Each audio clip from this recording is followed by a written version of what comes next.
what's going on?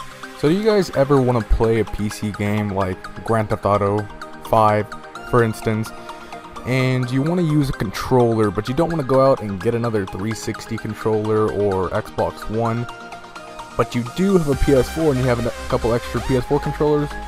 So I'm going to show you guys how you can use your PS4 controller with your Windows, and this is going to allow you to use it on practically any game.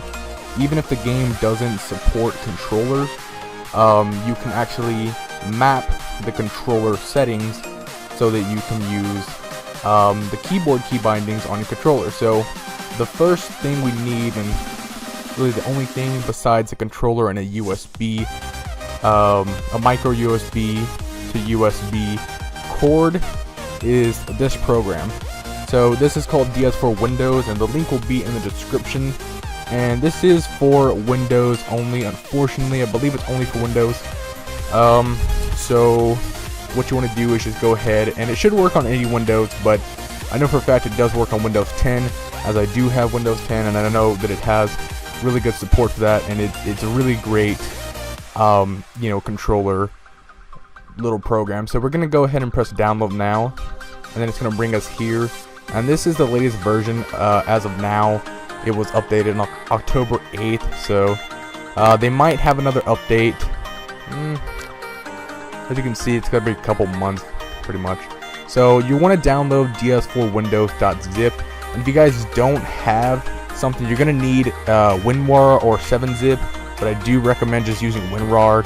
That's usually my favorite one to use, and I'll leave a link in the description for that as well. But it's usually, if you just want to look it up, you go WinRAR, and then it's rarlab.com, and then you just find if you have a 64-bit or 32-bit computer. And for me, I would go down to English, and then I would put 64-bit. And to check that, if you guys have Windows 10, you can press on the File Explorer right here, and then you can right-click on this PC, and then go down to Properties, and right in here it'll tell you a little bit about your computer. And right here it says 64-bit. If it doesn't say that, it's probably going to say like 86, which is 32-bit, or it might just say 32-bit. Okay, so yeah, you can just download that and then install that. It's pretty straightforward. I have a video on basics of WinRAR if you guys want to check that out. I'll leave a link in the description for that as well.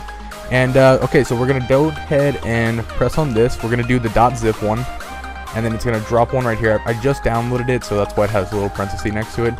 And it's pretty cool because it comes with a updater, so that's pretty nice if you guys don't want to just always keep checking back, but you don't mind having an updater on your desktop. Then you can just drag and drop.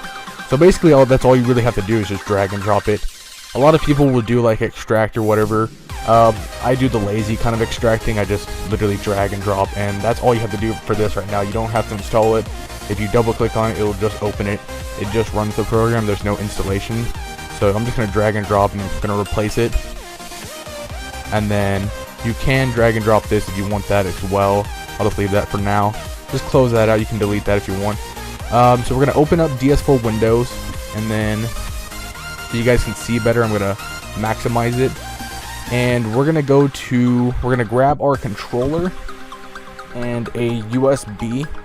And what I like to do is I actually like to make sure that the controller, I'm sorry if you can hear me.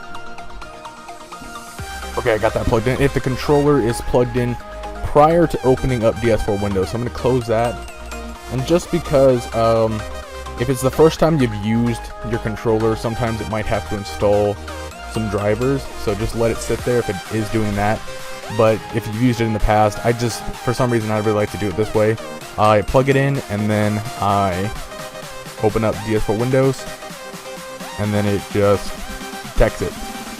Okay, so go back to full screen, and some cool features I want to show you guys is, one, it actually shows you a pretty detailed battery information. Unlike the PlayStation where it just shows you the little bars, this one actually shows you by percentage, so that's pretty nice. Going up to 70 right there. You can add new profiles, and I'll show you how to make those really quickly. But now I just want to show you guys the color thing. This is what I really like to use, because if I don't want my you know, my light to be blue for some reason, I can change it to green, and then just select OK, and my color on my remote control actually turns to green.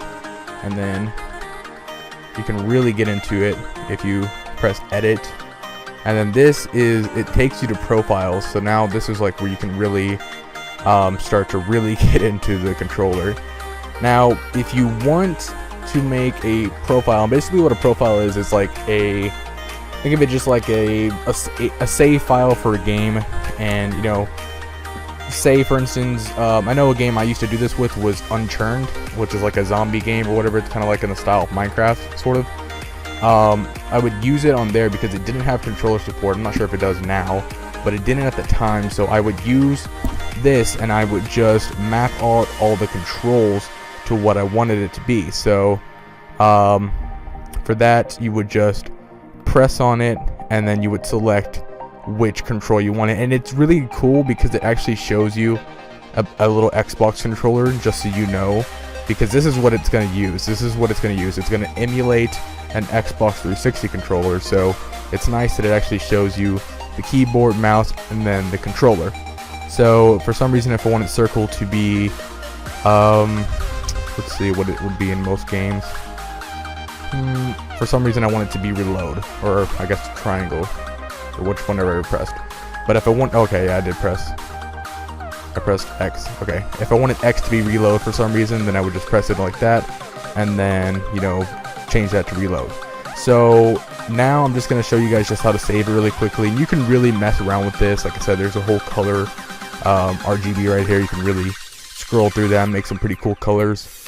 And there's a lot of other cool settings, but this is really the main stuff right here. You just want to make sure that if this is what you want to do for a game that doesn't actually support, and because the PS4 has this, you can actually add 2 more buttons if you originally couldn't. Actually, probably 3 buttons, because yeah, see, if you double tap that twice, and in most cases when you use this, like if I put it on my, I'm moving my mouse around with my PlayStation little touchpad, so that's cool as well. So you just want to save the profile, and then should just save to, okay, that one didn't save for some reason. I forgot to type a name here. We'll just scroll across like that and then save profile.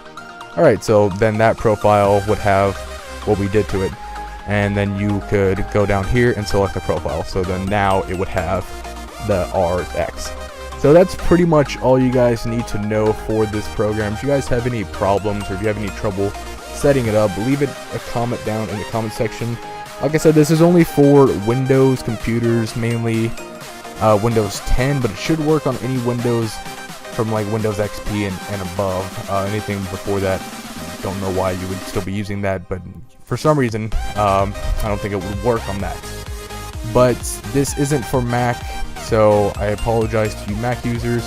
But yeah, like I said guys, thank you for watching, and I really hope this helped you, and I hope you can play some games with the controller. You don't have to worry about going out and getting an Xbox 360 or an Xbox One controller. You can save you guys a few extra bucks there. And also, I just want to show you really quickly that the updater, all it does is just check really quick, and then it says it's up to date. And then you can also open